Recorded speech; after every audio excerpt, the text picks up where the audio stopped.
Assalamualaikum warahmatullahi wabarakatuh. Selamat sore pemirsa TVRI Jambi dimanapun Anda berada, dan tentu senang sekali rasanya saya Doni Yusra dapat kembali hadir menyapa Anda dalam program Rumah Demokrasi dan penyelenggaraan pemilihan kepala daerah sebentar lagi. Dan tentu yang paling bertanya-tanya hari yang menjadi pokok pertanyaan banyak orang hari ini adalah sejauh mana potensi para calon yang akan maju pada pemilihan kepala daerah 2024 mendatang. Dan tentu untuk masalah tersebut kami telah mengundang dua narasumber yang tentu tidak asing lagi. Yang pertama kami telah mengundang Direktur Eksekutif Public Trust Institute, Bang Dr. Parudin. Selamat sore Bang. Selamat sore, Assalamualaikum warahmatullahi wabarakatuh. Waalaikumsalam. Sehat Bang ya? Alhamdulillah sehat. Baik. Kami juga telah mengundang akademisi dari Universitas Jambi, Bung Dinda Sufradian Putra. Selamat sore. Assalamualaikum. Selamat sore. Waalaikumsalam. Sehat Bung Dinda ya? Alhamdulillah. Sehat. Baik, selama 60 menit ke depan kita akan berdialog dan juga akan berdiskusi berkaitan dengan elektabilitas calon kepala daerah di Provinsi Jambi. Baik, sebelum bicara elektabilitas nih, Bang Parudin, kita lihat dulu nih politik lokal kita menjelang pemilihan kepala daerah gitu ya. Ya mau dibilang hiruk pikuk juga lah di beberapa tempat. Tapi ada juga beberapa tempat sebenarnya adem sekali gitu. Seperti belum mau pilkadanya masih jauh gitu ya. Tapi nggak tahu itu di permukaan mungkin ya. Bagaimana Anda melihat itu, Bang? Ya, jadi memang setelah pemilu 14 Februari ya, kita masyarakat di Provinsi Jambi dan Indonesia pada umumnya kembali akan sibuk ya gitu ya dengan siapa yang akan kita pilih menjadi pemimpin kita di daerah, baik itu gubernur, bupati dan wali kota. Nah, memang hari ini kalau kita lihat bagaimana kontestasi politik di Jambi sebetulnya bisa dikatakan seru. Ya, sedang asik-asiknya ini. Bagaimana ada perebutan dalam tanda petik rekom dari partai. Kita lihat di beberapa daerah ada satu partai yang mengeluarkan 2 rekom gitu. Ini kan semakin seru, semakin menarik ini. Siapa kira-kira? Karena kita tahu partai juga tentu tidak ingin ya, partai politik di Jambi tentu tidak ingin tergesa-gesa gitu menentukan pilihan, karena cukup banyak pilihan untuk berbagai level. Kita bicara dalam semua level ini? Iya, semua level. Ya, jadi kecuali ada di level gubernur, saya pikir agak lain gitu ya, atau ada satu kabupaten yang lain. Tapi overall ya, secara umum bahwa kontestasi politik ini sangat menarik ya, menjelang Agustus ini tentu dinamikanya akan berkembang ya, karena di Agustus sudah mulai pendaftaran. Jadi ada medio antara Juni sampai Juli 2 bulan ini tentu kita akan menemukan berbagai macam sesuatu yang mengejutkan ya dalam kontestasi politik di Jambi, karena tadi sangat dinamis soal rekom, kemudian beberapa lembaga survei sudah mengeluarkan hasil surveinya terkait dengan siapa yang akan menjadi kepala daerah gitu ya, juga semakin menarik gitu ya. Dan belum lagi klaim-klaim dari berbagai kandidat ya, dari berbagai sumber juga semakin menguatkan begitu menariknya gitu ya kontestasi politik lokal di Jambi. Baik, saya ke Bung Dinda. Di samping menanggapi pertanyaan tadi juga, menanggapi politik lokal kita tadi pagi saya membaca tulisan yang menarik juga nih di media, tulis teman kita nih. Judulnya begini, lebih kurang seperti ini. Kita tinggalkan survei elektabilitas, kita pilih hati nurani, seperti itu. Nah, sebenarnya kalau Bung Dinda ini melihat ya, konteks elektabilitas sebenarnya kan ya, bicara popularitas gitu dan keterpilihan. Tetapi apakah itu juga akan relate dengan artinya kualitas dalam kepemimpinan kalau Anda melihat? Jadi kalau kita berpikir mengenai apakah kontestasi di pilkada daerah nanti itu juga dapat berdampak pada istilahnya pembangunan, itu bisa kita lihat dari elektabilitas si calon yang sudah mulai bermunculan namanya. Elektabilitas itu yang sebenarnya kerja dari mesin politik. Bisa jadi dari media sosial, bagaimana brandingnya, bisa jadi dari branding seperti alat kampanye. Kemudian juga analisa elektabilitas atau popularitas itu kan kerja metodologi, yang semua itu bisa dipertanggungjawabkan secara akademis. Jadi sampai sejauh ini saya masih menilai bahwa elektabilitas itu nanti memang masih relate dengan keterpilihan seseorang atau sepasang calon. Juga dari pengalaman kita, baik di level nasional atau kalau kita berkaca pilkada katakanlah Jakarta, pergeserannya itu tidak terlalu jauh. Elektabilitas itu masih sangat menentukan sekali nanti siapa yang akan menang. Cuman hari-hari... Sorry, saya potong. Apakah Anda juga berkeyakinan, tadi pertanyaannya, apakah kemudian Anda juga masih berkeyakinan bahwa sebenarnya elektabilitas itu pada prinsipnya juga sejalan dengan kualitas kepemimpinan seseorang? Kalau itu saya kurang sepakat ya. Elektabilitas tidak memiliki korelasi yang tegak lurus dengan kualitas pemerintahan atau kepemimpinan calon yang terpilih nanti. Karena ketika sudah terpilih nanti akan banyak sekali dorongan ataupun pengaruh dari pihak-pihak di belakang layar. Tapi kalau kita mengaca kepada nama-nama yang bermunculan sekarang dalam kontestasi pilkada di Jambi, dapat saya pastikan bahwa contoh misalnya di Provinsi Jambi kita dengar ada 2 atau 3 nama. Dan kita yakini bahwa, atau saya yakini bahwa nama-nama tersebut memang memiliki kapabilitas, kualitas yang mumpuni. Cuman yang jadi pertanyaan nanti ketika mereka memimpin, apakah sejalan dengan portofolio yang mereka miliki. Contoh seperti incumbent hari ini. Beliau kan meniti dari bawah sekali itu, Pak Parudin. Bahkan terpilih sebagai lurah terbaik, pernah saya baca. Di birokrat dia pengalamannya sudah, jam terbangnya sudah tidak bisa dibantahkan lagi. Kalau nama selanjutnya misalnya Romi, itu kan memang politisi lokal yang namanya atau gaungnya sudah besar sekali. Bahkan Pasha mungkin, wali kota 2 periode. Nah jadi dalam konteks itu, portofolio dari calon-calon tadi itu sudah tidak terbantahkan. Hanya saja kalau korelasinya nanti sejalan dengan pemerintahan dan kebijakan yang diambil itu biasanya tidak berpengaruh. Karena faktor lain, terlebih di balik layar ada beberapa kepentingan-kepentingan yang bisa memaksa kebijakan itu mungkin tidak sejalan dengan portofolio mereka. Kira-kira begitu, Mas. Oke. Sebenarnya ada pertanyaan ini sih Bang, tapi saya mau langsung sedikit loncat lah. Nanti saya tanyakan yang ini. Ada sedikit menarik Bang. Kita bicara pilgub aja. Kita bicara pilgub dulu nih. Nanti kita sisir ke bawah satu-satu. Ada yang menarik ini. Seingat saya dalam pemilihan langsung, pemilihan kepala daerah langsung di Provinsi Jambi, hanya 1 kali gubernur terpilih menang lagi. No, itu 1. Nah, kita mulai dari sini dulu. Hanya 1 kali gubernur yang terpilih bukan berasal dari kepala daerah kabupaten kota. Artinya apakah memang seperti itu kondisinya? Ada apa itu? Artinya masih terbuka tidak peluang sebenarnya calon yang bukan berasal dari kepala daerah di tingkat kabupaten kota. Bicara tentang gubernur. Kita bicara sejarah betul ya. Jadi ada beberapa fakta menarik memang kalau kita bicara bagaimana kontestasi politik di level provinsi ya, gubernur. Jadi ada banyak tadi yang seperti disampaikan. Tapi kalau melihat pertanyaan terakhir tadi, apakah mungkin ada di luar kepala daerah? Saya pikir sampai hari ini nama yang ada itu ya munculnya dari kepala daerah yang ada. Karena gini, mereka ini kan harus terkait dengan 3 aspek. Yang pertama popularitas, kemudian akseptabilitas dan elektabilitas. Kita popularitas. Untuk populer itu banyak sekali caranya. Dan yang paling efektif adalah ketika mereka menjabat jabatan publik. Itu disorot yang paling memungkinkan kemudian memiliki. Jadi pejabat publik lah yang paling memiliki akses untuk populer. Di level manapun sebetulnya di Indonesia sekalipun, apalagi kita bicara dalam konteks Jambi, makanya hampir tertutup kemungkinan di luar kepala daerah, hampir tertutup. Dan sampai hari ini saya pastikan bahwa memang belum ada itu, ya, yang populernya melebihi kepala daerah di Jambi ini tidak ada, figur manapun, pejabat publik.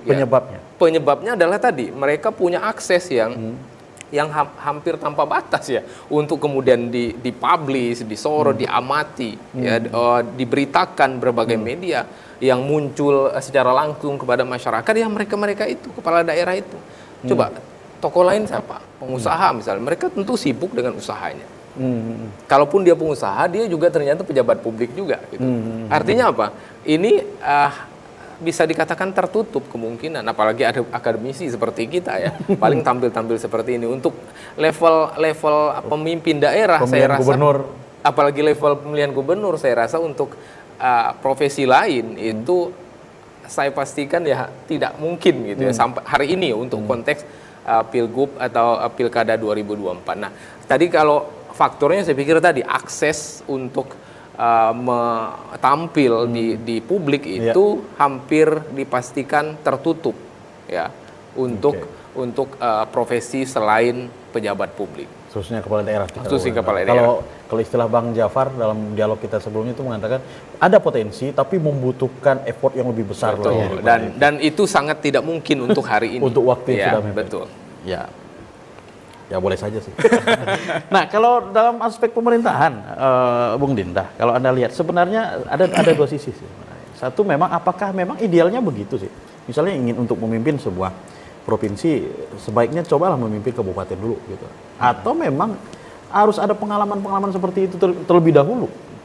Idealnya. Sebenarnya kalau dari kacamata saya melihatnya sederhana saja.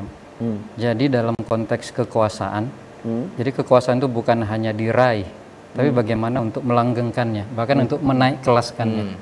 Jadi untuk menyambung pendapat dari Pak Fahrudin tadi, kenapa banyak tokoh-tokoh yang sebelumnya memimpin kabupaten kota itu mengintip-ngintip misalnya untuk bisa ambil bagian di dalam kontestasi di Pilgub. Pertama, bukan hanya modal popularitas dia turun ke publik saja, tapi ketika dia memerintah di kabupaten kota misalnya kan financial source-nya ada, kemudian kebijakan-kebijakannya itu bisa dia tumpangkan juga dengan agenda-agenda politiknya. Dan itu sah-sah saja. Dan itu secara hukum itu sah-sah saja, tapi kalau secara politik kan ada maksud di situ. Nah itu hipotesa saya itu yang pertama. Kemudian dalam konteks melanggengkan kekuasaan tadi, naik kelas itu pasti penting bagi seorang politisi.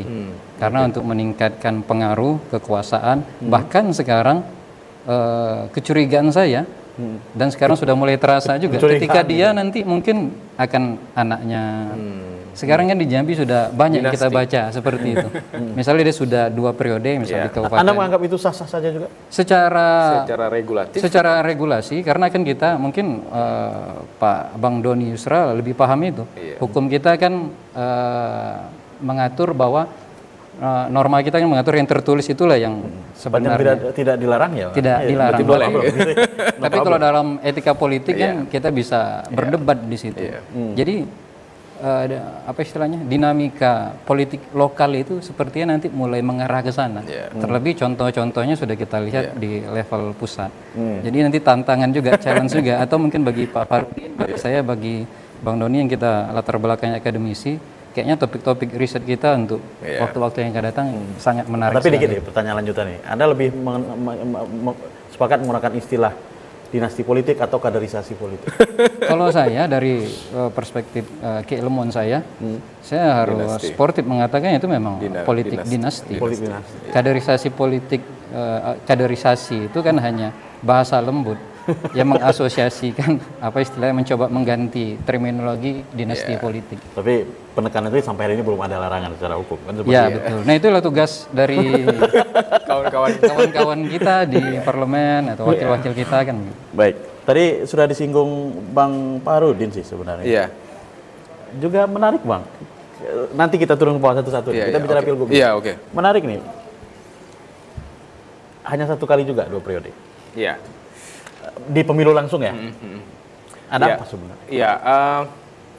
Betul. Jadi kalau dalam konteks Pilgub itu memang belum pernah ada petahana yang bisa menang lagi gitu ya. Di dalam konteks pemilihan langsung di Jambi. Pemilihan langsung. Ini tentu saja warning bagi petahana yang maju lagi ini gitu, bahwa memang tidak mudah meskipun situasinya mungkin agak berbeda gitu ya ketika dulu dengan sekarang. Nah, apa penyebabnya kira-kira ya? Itu tentu kalau dalam bahasa politik, apalagi kontestasi politik, tentu saja kompetisi gitu ya. Bagaimana persaingan ketat di masa itu. Nah, kemudian kita flashback ya di masa misalnya HBA ya. HBA gagal untuk terpilih kedua kalinya. Kita lihat di masa itu muncul tokoh-tokoh yang juga sangat potensial. Ya. Walaupun ujungnya head to head. Betul. Dan ketika itu regulasi memang menyebut bahwa tidak mundur. Ya, seingat saya begitu ya. Tidak harus mundur ketika mereka menjabat di tempat lain, di jabatan lain. 2015 tapi ini kita lihat hari ini bahwa dalam riset kami beberapa kali di Provinsi Jambi bahwa tokoh-tokoh potensial untuk kontestasi Pilgub itu adalah Haris ya, Al Haris, kemudian Fasha, Ciendra. Ini 3 besar nih.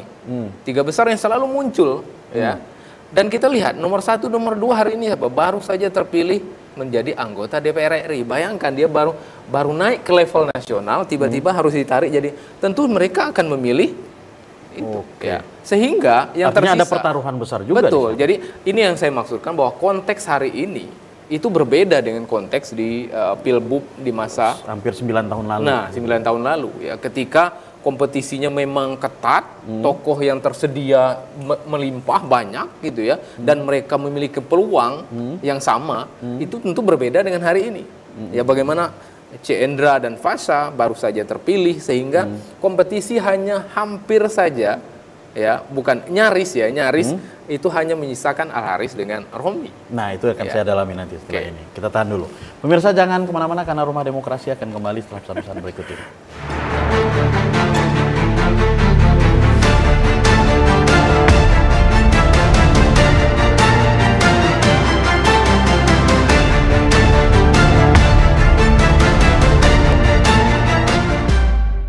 Baik, terima kasih pemirsa masih bersama kami dalam program Rumah Demokrasi dan kita masih bahas berkaitan dengan elektabilitas calon kepala daerah di Provinsi Jambi menjelang Pilkada 2024. Kita masih bahas satu-satu dulu. Ya, oke. Disisir dulu. Kita sisir dulu.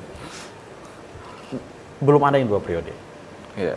Saya nggak tahu kalau Zulkifli Nurdin kalau nggak salah 2 periode. Iya, tapi bukan pemilihan langsung. Yang pertama satunya bukan pemilihan langsung. Artinya memang belum ada. Belum ada.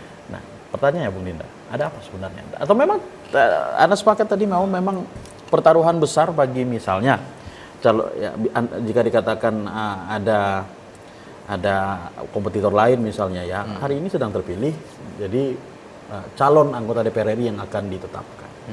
Gimana menurut Anda? Jadi kalau menyambung pendapat Pak Farudin tadi bahwa terlebih incumbent itu ketika masa-masa pemilihan langsung ini jarang yang menang lagi. Saya kira untuk incumbent hari ini juga tidak bisa jumawa. Walaupun berasal dari rumah yang sama. Kalau kita bicara head to head antara Romi dan Pak incumbent Al Haris, kita tahu mereka dari rumah yang sama potensi kan? Head to head itu ya. Tapi bisa jadi mesinnya itu bagi dua. Jadi mesin PAN itu ada yang bekerja untuk Romi misalnya, dan mungkin hanya sebagian yang bekerja untuk Al Haris. Itu kan harus jadi catatan juga. Bisa jadi nanti incumbent tidak terpilih lagi, bisa jadi dari situ misalnya kan. Kemudian terkait dengan fenomena tadi bisa jadi kalau beberapa nama yang potensial seperti Pasha, dia tidak maju karena dia sudah dapat posisi yang bagus di Senayan. Saya menduga itu bisa saja misalnya Surya Paloh telepon untuk naikkan suara, majulah dulu kan gitu ceritanya misalnya begitu. Oh Pak, misalnya saya kan artinya mau ada perintah dari nih. DPP begitu ya kan ya, tapi naikkanlah dulu suara Nasdem misalnya kan, tapi nanti saya izin tarung di Pilgub ya. Harapan saya begitu, biar nanti kontestasi kita itu calonnya tidak dua kan gitu.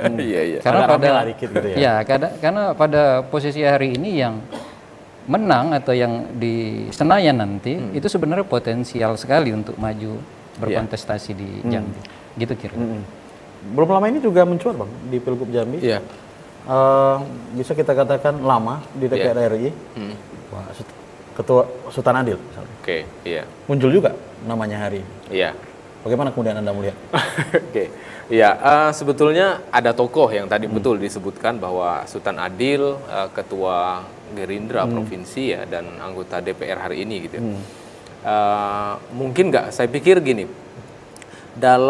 kalau saya berbasisnya tentu saja riset ya, jadi data-data kita terutama di 2023 dan di awal 2024 ini bahwa memang kontestasi atau arena Pilgub itu belum dimasuki ya oleh sah gitu. Artinya nama sah atau Sultan Adil ini belum dilihat publik sebagai calon gubernur. Alasannya? Ya karena ya masyarakat menilai dia anggota DPR. Ya, jadi ketika karena memang waktu survei itu memang lagi proses pemilu, Bang. Yang lain juga begitu, kayak Fasha, C. Endra juga sama. Atau memang kinerja elektoral timnya memang belum ke sana. Mungkin ya, itu belum mengarah ke sana. Tentu perlu dibedah ya kenapa. Tapi yang jelas ketika berbagai survei yang dilakukan itu semua nama itu kita uji, baik dia sedang menjabat atau siapa. Tetapi yang muncul adalah itu tadi yang saya sebutkan, ada Al Haris, kemudian Syarif Fasa, kemudian Cendra dan Romi ya, tiga, bahkan Bu Ratu juga muncul di situ ya. Nah, nama Sultan Adil nih, mohon maaf ya, dari riset kami memang munculnya sangat kecil ya, di bawah 1%. Pada saat itu, pada saat riset dilakukan. Jadi itu artinya sebetulnya kontestasi Pilgub ini ya hampir pasti hari ini hanya yang tersisa adalah Al-Haris dengan Romi. Lalu bagaimana tadi Bung Dina dengan logika, saya potong, dengan logikanya tadi, ya mungkin saja pada saat itu memang memang banyak di antara mereka memang lagi fokus legislatif, tapi memang ada tujuan branding elektoral mereka untuk pemilihan kepala daerah. Tapi mungkin ada satu nama, beberapa nama begitu, memang pada saat itu memang fokusnya untuk pileg, memang belum ada keinginan, dan hari ini ada keinginan ternyata. Karena kalau dari kacamata saya ya, untuk maju sebagai calon kan hanya butuh 11. Kalau 11 kursi.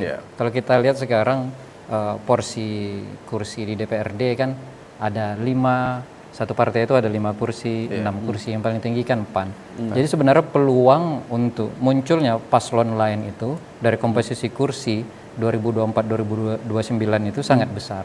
Kemudian yang mensupport analisa saya selanjutnya adalah harusnya partai-partai seperti Gerindra, Nasdem, bahkan Golkar sekalipun harusnya punya kepentingan di Jambi.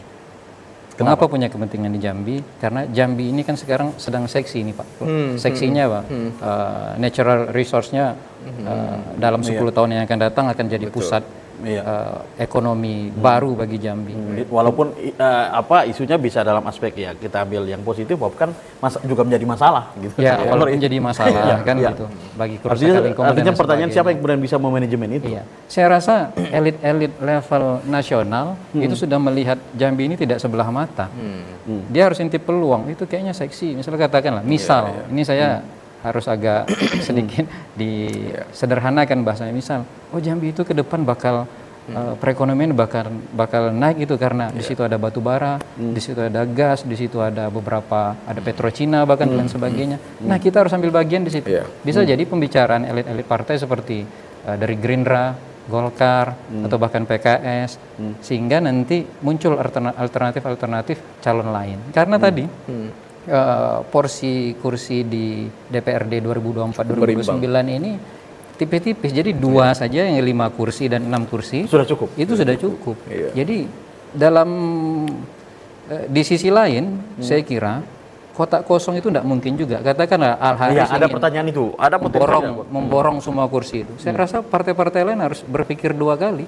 Kalau kita masuk semua ke gerbong itu nanti pembagiannya bisa kecil misalnya, ya kan? Lebih baik kita challenge saja, ya kan? Bisa challenge saja. Toh diperkuat sama analisa Pak Farudin tadi, incumbent nggak pernah menang di masa pemilihan langsung ini. Jadi celah-celah itu saya rasa diintip juga oleh elit-elit politik di lokal. Jadi nanti ada drive-nya juga. Bang Farudin, gimana Bang Farudin? Ya, tadi memang kalau sejarahnya kita nggak pernah menang petahana ya, tapi konteksnya tadi yang saya jelaskan di awal ada faktor-faktor, ada perbedaan kondisi ya, di masa itu dengan sekarang. Kemudian sebetulnya tadi kenapa elit lain kok hampir tidak tertarik gitu, itu menarik juga. Tapi dalam analisa saya ingat bahwa kita 14 Februari lalu kita habis-habisan nih, mereka udah habis-habisan nih ya.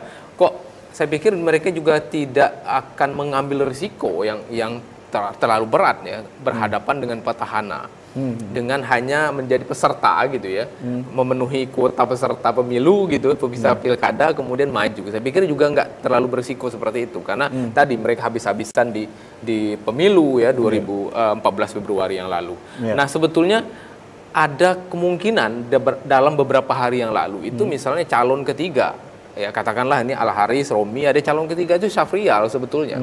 Syafrial sama muncul.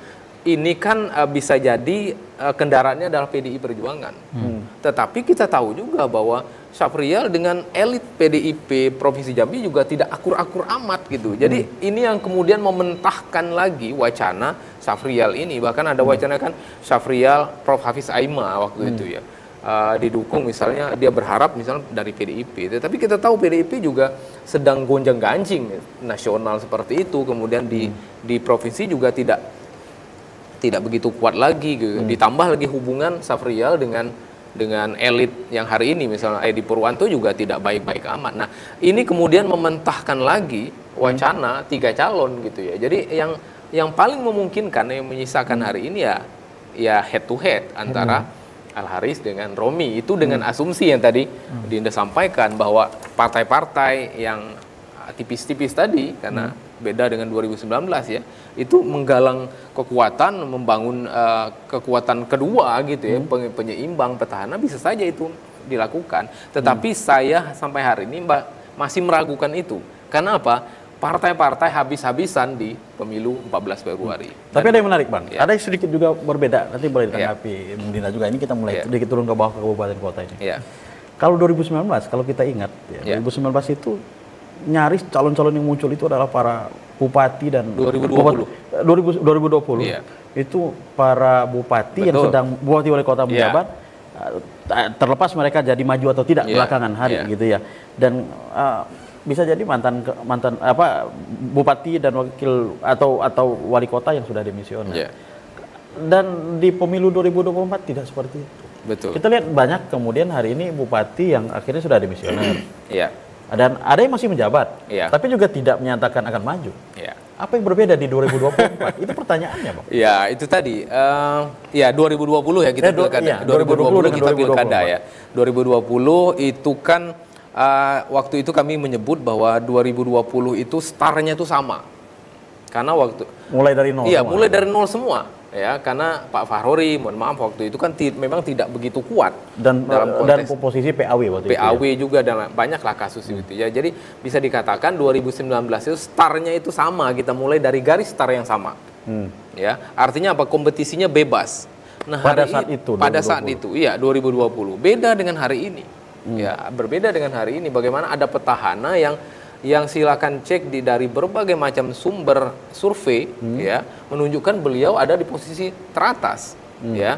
Belum lagi kita habis pemilu, balik lagi gini, habis pemilu, habis-habisan nih.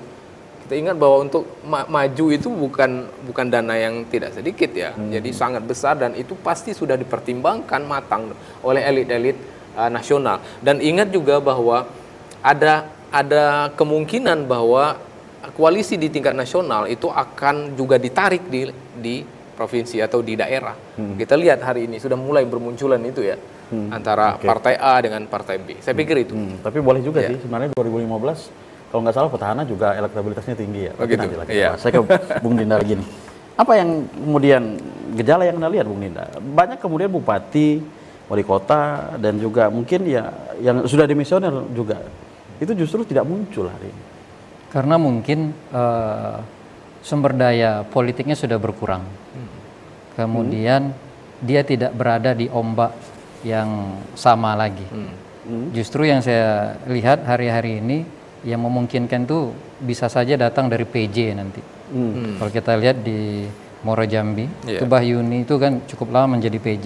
Saya rasa kansnya juga cukup besar karena selama dia menjadi penjabat sudah banyak kerja elektoral yang dia lakukan. Kemudian kalau dalam konteks Jambi yang muncul itu anak-anak muda juga banyak. Saya lihat sudah banyak bermunculan billboardnya seperti Iqbal Linus misalnya atau Fuad Kemas. Kalau dalam konteks hari-hari ini anak-anak muda kalau kita lihat dari DPT yang ada kan hampir 56%. Kansnya juga cukup menjanjikan. Harapan saya sebenarnya anak muda harus ambil bagian dalam pilkada, terlebih di lokal ya. Kota Jambi lah harapan saya. Walaupun nama-nama seperti Maulana ataupun Harmasi kuat, saya rasa tidak ada salahnya untuk mencoba memunculkan anak-anak muda kan. Bisa jadi kita akan melihat perspektif lain juga masyarakat, apa sih arah kebijakan atau visi misi dari pasangan calon yang muda. Baik, kita tahan dulu. Pemirsa jangan kemana-mana karena Rumah Demokrasi akan kembali setelah pesan-pesan berikut ini.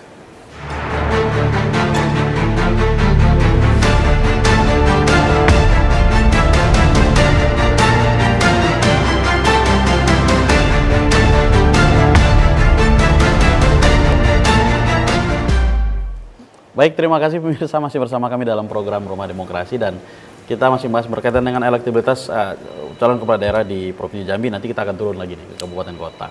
Kita sapa penelpon kita dulu, Bang. Halo, Assalamualaikum, selamat sore. Halo. Halo. Ya, halo, assalamualaikum. Halo, assalamualaikum. Selamat sore, assalamualaikum warahmatullahi wabarakatuh. Bung Don, selamat sore. Halo, assalamualaikum.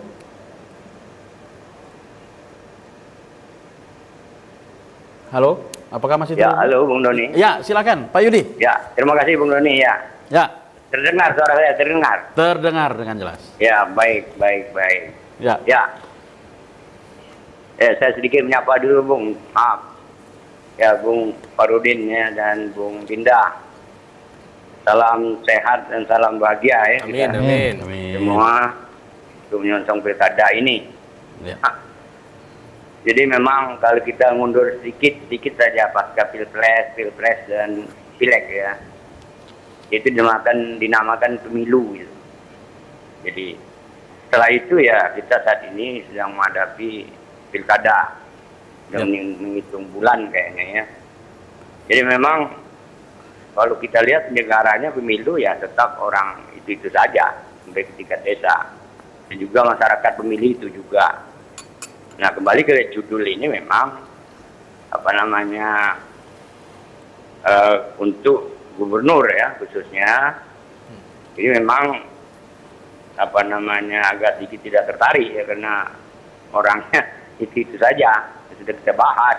Bupati 2 periode maju, yang incumbent maju, yang dibatasi oleh peraturan bahwa terganjalnya kandidat orang-orang yang sudah masuk ke bursa DPR RI ya, ini terganjal dia bisa mengambil sikap ya. Nah, yang tertarik memang wali kota ini agak warnanya cukup asik nih ya, karena banyak di situ pengusaha-pengusaha muda. Nah, ini yang menarik menurut saya, perlu disikapi. Dan selanjutnya ya, penyelenggara pemilu itu menurut saya di pileg, pilpres, yang menarik adalah partai politiknya ya, ada oposisi dan ada koalisi. Gitu kan untuk pilpres itu. Nah, yang menarik di pilkada ini dia bersahabat tuh.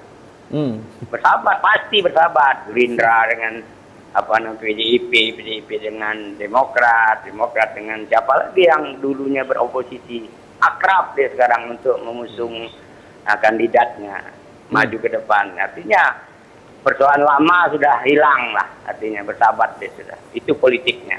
Yeah. Nah, selanjutnya ya menurut saya untuk mengusung kepala daerah itu, kalau kembali ke judul kita ini, ya, pilkada gubernur, bupati, dan wali kota ini, ya tentu berhadapan bagaimana kita mau menonjolkan elektabilitas pilgub, pilpres, pilgub, dan wali kota dan bupati, ya. Kalau sampai hari ini kita menghadapkan jenis pemilih itu ya profesional, intelektual ya, itu sedikit lah jumlahnya, bisa dihitung hanya 1% di provinsi ini. Nah, menengah ke bawah ini kebutuhan, kemiskinan, apa yang mau dihitung elektabilitas pilkada ini? Semua mau transaksional kalau ditanya. Coba kita bayangkan apa yang mau kita ukur, ukurnya apa kalau sudah jenis daripada pemilih itu transaksional. Ini yang kontestasi dengan elektabilitas Bung Doni dan para narasumber. Yeah. Nah, ini kebutuhan masyarakat, ini kebutuhan, sudah semacam tradisi.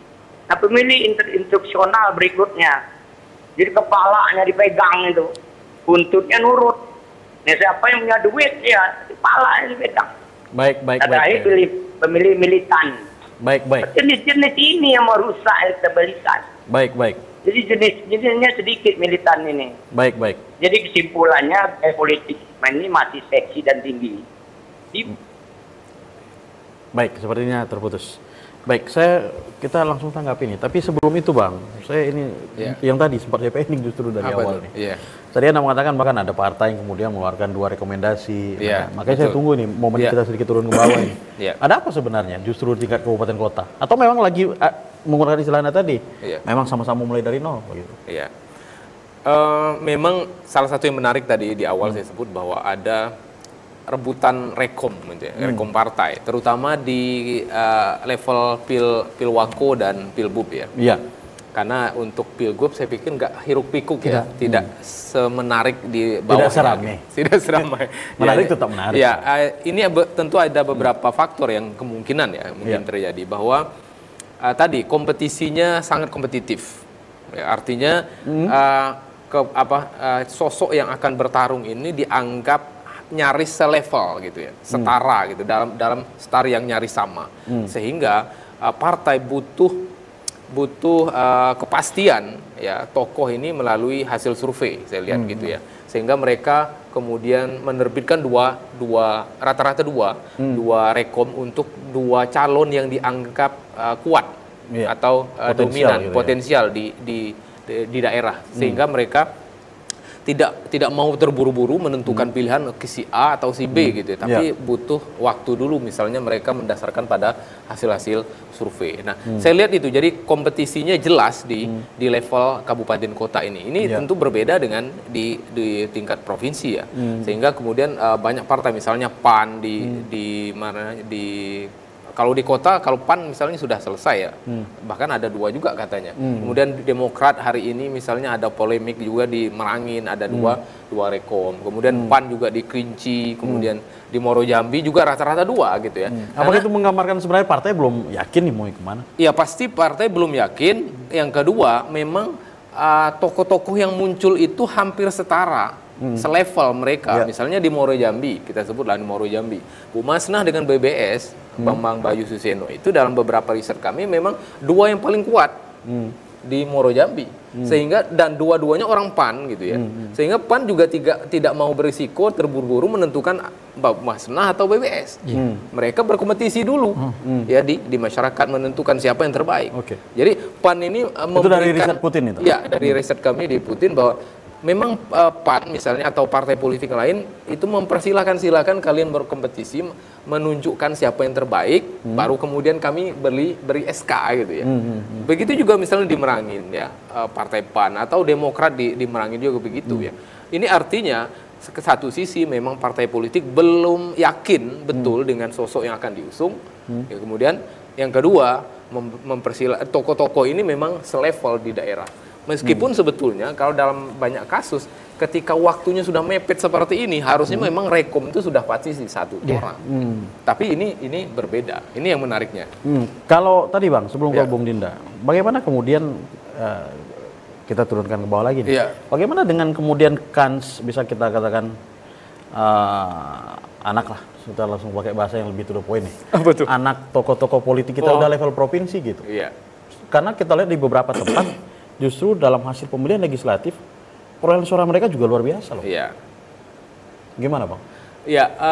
Saya lihat beberapa elit ya, misalnya di Pak Gubernur atau C. Endra gitu ya. Dan di beberapa kabupaten lain juga nih. Masih menyimpan sebetulnya, katakanlah bahasa politiknya kan dinasti gitu ya. Regenerasi atau kaderisasi. Ya itu masih menyimpan saya pikir ya. Untuk level eksekutif mereka masih belum di level 1 gitu ya. Misalnya di C. Endra masih menyimpan anaknya untuk wakil saja di Sarolangun gitu. Misalnya Pak Gubernur misalnya masih menempatkan anaknya di ketua DPRD, belum di sampai hari ini ya informasi yang beredar seperti itu. Jadi ini seperti ingin menepis katakanlah atau ya mengurangi tensi politik di pusat. Tensi politik di pusat atau serangan terhadap dinasti politik. Jangan nampak nian lah bahasa kita nih. Jangan nampak nian gawe itu kira-kira ya seperti itulah kira-kira yang bisa kita baca hari. Kalau bicara peluang? Ya, kebetulan memang beberapa nama anak dari para elit kita ini memang kan bisa dikatakan rata-rata baru. Ya, misalnya Pak Gubernur anaknya di Merangin juga relatif baru. Mereka juga tidak mau mengambil risiko yang besar dengan harus menempatkan anaknya di posisi eksekutif satu.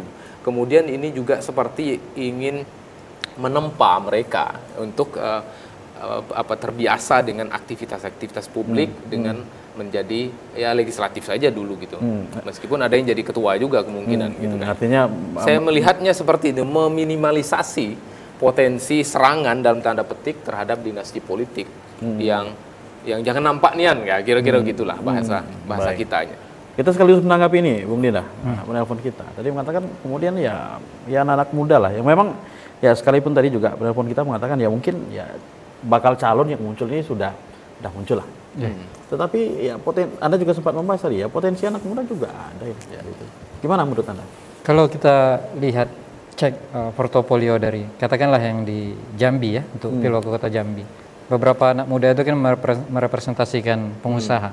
Saya kira dari relasi dan jaringan yang mereka miliki, beberapa calon tadi mungkin mereka punya akses ke pemodal atau ke pengusaha. Rasanya rasionalitas untuk dia bertarung itu harusnya kansnya terbuka sekali. Kemudian kalau dari koridor regenerasi tadi ataupun dinasti politik tadi, saya sepakat dengan Pak Farudin katakan, memang yang idealnya dia disiapkan untuk kursi nomor 2. Jadi sambil mempersiapkan diri nanti mengintip peluang ketika sudah 5 tahun bisa untuk leading atau ambil bagian dalam kontestasi yang lebih tinggi. Termasuk anak muda di luar itu? Termasuk anak muda di luar itu. Cuman yang mungkin saya minta argumen pendapat juga dari Pak Farudin. Kalau saya lihat justru kalau di level kabupaten itu isu dinasti politik itu kan tidak terlalu menyeruak. Bisa saya katakan bahwa masyarakat tidak terlalu ngeh dengan istilah itu dan niat dibalik itu. Ada riset dari teman kita juga mengatakan, riset saya juga soal Kaisang menjadi tiba-tiba jadi ketua PSI itu. Ternyata dari hasil riset saya itu masyarakat di grassroots itu tidak terlalu peduli dengan itu dan mempersoalkan itu. Tidak mempersoalkan itu. Harusnya kalau dalam konteks ingin melanggengkan kekuasaan atau meregenerasi kekuasaan, ini harusnya diambil. Momen ini diambil oleh misal contoh anak dari CE atau anak dari Haris, itu harus disorong saja. Karena kalau saya lihat di level masyarakat kita di kabupaten kota itu belum terlalu disadari penuh oleh masyarakat. Itu hipotesa saya. Mungkin Pak Farudin ada pandangan lain? Iya, sebetulnya kalau secara vulgar atau secara frontal memang tidak ya, tetapi nada-nada atau suara-suara itu sudah ada di daerah bahwa mungkin lebih kita konkretkan. Apakah kemudian ini sebenarnya yang membuat bukan terancam lah, saya katakan sebenarnya lebih serangan ini kepada orang tuanya atau justru anak mudanya sebenarnya? Dua-duanya sebetulnya kepada orang tuanya ya. Wah, ini mentang-mentang gitu segala macam. Sudah ada suara-suara itu muncul di daerah gitu ya. Meskipun memang tidak besar, mungkin di tempat lain mungkin jauh lebih besar. Tetapi yang perlu kita sampaikan bahwa ini sebetulnya memang kalau kita memang orang tuanya pure mau melanggengkan kekuasaan, memang ini kesempatan sebetulnya. Tapi kita lihat juga bahwa anak-anak mereka ini beliau-beliau ini kan masih baru semua. Jadi mereka juga tidak mau mengambil risiko yang cepat dengan karbitan model seperti itu karena akan berisiko juga nanti gitu ya. Sehingga bagi saya ini strateginya mereka ya tadi taruh dulu lah di nomor 2 atau di legislatif gitu ya. Banyak misalnya Anwar Sadat juga anaknya juga terpilih lagi, kemudian Romi juga begitu ya. Para elit kita rata-rata ya dalam tanda petik memang akan meneruskan kekuasaan mereka melalui jalur-jalur yang ada gitu ya. Lalu bagaimana dengan pertanyaan tadi Bang? Peluang kalau versi Bung Dinda tadi untungnya nomor 2 dulu nih. Lalu bagaimana dengan kemudian anak muda di luar daripada garis itu misal? Apakah memang untuk kita di kabupaten kota di Provinsi Jambi memang belum ada potensi untuk anak muda memimpin? Ya, itu yang tadi karena mungkin ya politik itu butuh kos yang besar. Ya, sangat mahal. Sehingga hampir tidak muncul. Misalnya kita nyebutlah kalau di kota mungkin ada Iqbalinus. Dan kalau kita ingat sejarah elektoral di Jambi, bupati wali kota yang muda kalau nggak salah di angka 30-an itu kalau nggak salah 1 kali ya. Kalau dalam pemilihan langsung karena tadi Gabung Timur. Kosnya untuk mencapai popularitas itu sangat besar. Di luar mereka ada di lingkaran kekuasaan. Jadi artinya di Jambi harus berada di dalam kekuasaan, harus ada di dalam lingkaran kekuasaan. Ini anak siapa, ini keluarga siapa, sampai di situ. Posisinya di politik seperti apa? Anak-anak muda yang di luar itu agak sulit, masih sulit di Jambi gitu ya, karena mereka tidak punya media, punya momen yang pas untuk mempopulerkan dirinya ya untuk level pilkada gitu ya. Begitu. Kalau ini misalnya data hari ini kan di DPT, kalau kita mengaca pada DPT kemarin itu kan hampir 50% itu kan milenial. Betul. Saya kira ini sudah bisa dimanfaatkan oleh calon-calon muda tadi. Karena 56% itu kan mayoritas dari pemilih. Artinya bagaimana kemudian mengemas ini? Iya, jadi tidak perlu dia terafiliasi oleh kekuasaan baik itu eksekutif ataupun legislatif, tapi bagaimana packagingnya, kinerja elektoralnya fokus menyasar 56% tadi.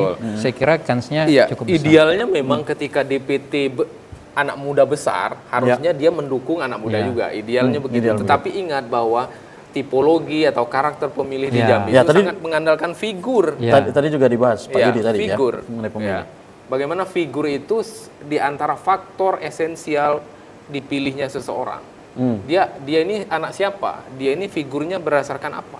Itu yang menentukan. Sehingga ketika dia tidak memiliki sosok figur yang menjadi backgroundnya, itu akan sulit. Dan ketika dia lepas dari itu, dia tentu harus kos politik yang besar juga. Tadi agak sulit. Tadi disinggung dikit nih sama Bung Dinda, PJ. Kalau kita lihat kan ada yang PJ Kerinci Tebo, Muara Jambi, Kota Jambi. Kota Jambi saya kira. Itulah Kota Jambi. Ya, yang ada PJ-nya. Yang ada PJ. Sarolangun juga ada. Sarolangun. Gimana kemudian peluang PJ, Bung Dinda? PJ itu kalau dari sumber daya politik saya kira cukup kuat. Ketika dia menjabat itu, ketika menjadi penjabat kan dia juga banyak turun ke masyarakat. Kemudian banyak juga program-program yang dia jalankan sehingga itu menjadi input baru bagi elektabilitasnya. Saya kira hanya tinggal mencari rekomendasi saja. Kemudian lalu bagaimana misalnya ada beberapa PJ yang kemudian kita dengarlah beberapa waktu lalu memang gencar ingin maju, hari ini tidak menjabat sebagai PJ lagi, masih punya peluang yang sama? Saya kira di tatanan eksekutif hari ini itu masih orang-orang dia. Jadi bisa saja kerja-kerja elektoral dari si PJ kan hanya tinggal berapa bulan lagi nih Pak? 2 atau 3 bulan lagi. Saya kira tidak akan banyak berubah. 3 bulan itu tidak memudarkan sinar yang sudah dia nyalakan pada saat dia menjabat. Gimana Bang Purwadi? Ini bicara kabupaten kota ya? Kabupaten kota ini memang menarik ya. Dari beberapa riset kami memang ada beberapa PJ yang potensial untuk menjadi bupati definitif. Tapi kami kategorikan dengan 2 aspek. Yang pertama, ketika PJ itu berasal dari wilayah Jambi, artinya orang Jambi. Orang Jambi. Itu tentu dia akan memanfaatkan momentum dia, kesempatan dia sebagai PJ untuk melakukan kegiatan-kegiatan elektoral, kemudian menyasar tadi popularitasnya untuk bupati. Tetapi yang kategori kedua, ketika PJ-nya diimpor dari pusat, itu mereka biasa-biasa aja. Misal wali kota Jambi, PJ Sarolangun, kan biasa-biasa aja. Akan berbeda dengan PJ Ashraf di Kerinci. Kemudian Aspan di Tebo mantan gitu. Kemudian Bahyuni. Ini levelnya beda gitu ya. Mereka memang seperti ada niatan untuk dalam tanda petik memanfaatkan posisi PJ-nya untuk elektoral ke depan gitu ya. Kalau pertanyaannya begitu, bagaimana lagi dengan kemudian PJ yang kemudian jadi PJ setelah mereka? Ya, kita lihat. Punya peluang yang sama juga? Saya pikir tidak akan berbeda karena mereka waktunya pada posisi waktu yang sangat mepet. Misalnya sekarang di Tebo ada si Pak Adi Faria, itu akan berbeda. Di Muara Jambi, Andi Najmi juga saya pikir akan berbeda dengan Bahyumi yang 2 tahun loh.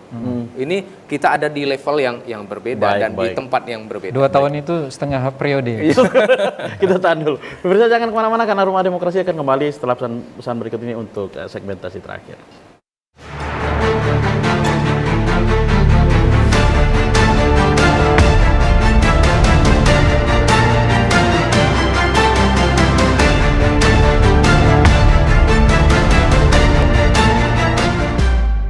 Baik, terima kasih pemirsa masih bersama kami dalam program Rumah Demokrasi dan tentu diskusi yang sangat luar biasa dan berhubung waktu yang juga sangat terbatas. Dan gimana Bung Dinda untuk menutup acara ini?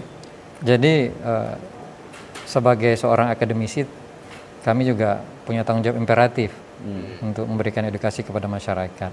Jadi pada closing statement ini saya ingin menekankan bahwa pemerintahan yang terpilih nanti itu tergantung dari kualitas pemilihnya. Maka saya menghimbau dalam kontestasi pilkada khususnya di Provinsi Jambi, baik gubernur, bupati dan wali kota, saya mengajak kepada seluruh masyarakat untuk menilai sebelum memilih. Apa saja yang dinilai? Yang pertama itu adalah portofolionya bisa dari track recordnya. Jika dia adalah incumbent atau dia pernah jadi bupati atau wali kota, apa yang sudah dia bangun? Keringanan apa yang sudah dia ciptakan? Masalah masyarakat apa yang sudah dia tuntaskan? Sehingga nanti pemerintahan yang ruling itu benar-benar bertujuan untuk pembangunan dan kesejahteraan masyarakat. Baik. Silakan Bang Farudin. Ya, setelah kita pemilu 14 Februari, masyarakat Provinsi Jambi juga akan dihadapkan lagi dengan pilkada. Dan ingat bahwa pilkada ini tidak kalah pentingnya dengan pemilu, bahkan sangat penting. Karena pemimpin yang akan kita pilih nanti bersentuhan langsung dengan keadaan kita. Itu artinya kita butuh pemimpin yang kita pilih berdasarkan track record yang baik, kualitas, dan lain sebagainya. Sehingga diharapkan masyarakat juga memilih berdasarkan kualitas sosok yang akan dipilihnya. Baik, terima kasih atas kehadirannya Bang Farudin dan Bung Dinda dalam dialog Rumah Demokrasi hari ini. Pemirsa, demikian tadi dialog singkat kita berkaitan dengan elektabilitas calon kepala daerah di Provinsi Jambi. Dan tentunya kita akan berjumpa lagi dalam Rumah Demokrasi minggu depan. Assalamualaikum warahmatullahi wabarakatuh.